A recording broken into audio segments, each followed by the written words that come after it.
La leçon 12 du soi spacieux nous invite à écouter nos sentiments avec une nouvelle oreille, celle du cœur. Nous réalisons que ce sont nos pensées qui sont égoïstes, insensibles ou négatives, et non nos sentiments. Nous sommes invités à reconnaître l'espace sacré que nous sommes devenus, un espace d'unité où nos pensées n'ont plus le pouvoir de gouverner. Nous sommes invités à imaginer notre forme devenue invisible au milieu d'un environnement visible, pour comprendre que la conscience est en réalité incarnée dans la forme et non l'inverse. Nos sentiments deviennent les organes sensoriels de cette spatiosité, l'amour du soi est ce qui garde ouvert l'espace du soi.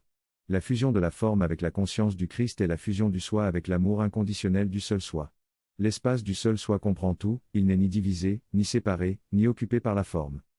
Naviguer dans cet espace infini en tant qu'expression de l'amour est simple, il suffit d'écouter notre soi, qui est maintenant un sentiment, un espace conscient libéré des obstacles de la forme. Lorsqu'un obstacle de la forme se présente, il suffit de se souvenir que l'espace a remplacé notre ancien soi de la forme, de ressentir l'amour de l'espace qui est nous, et tous les obstacles disparaîtront. Les obstacles de la forme ne sont réels que dans le monde de la forme, un monde perçu plutôt que connu.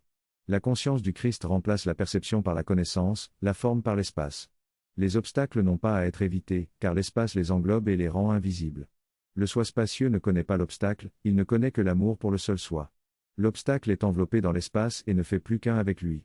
Les obstacles non humains peuvent facilement être enveloppés dans l'espace du seul soi et déplacés ou traversés.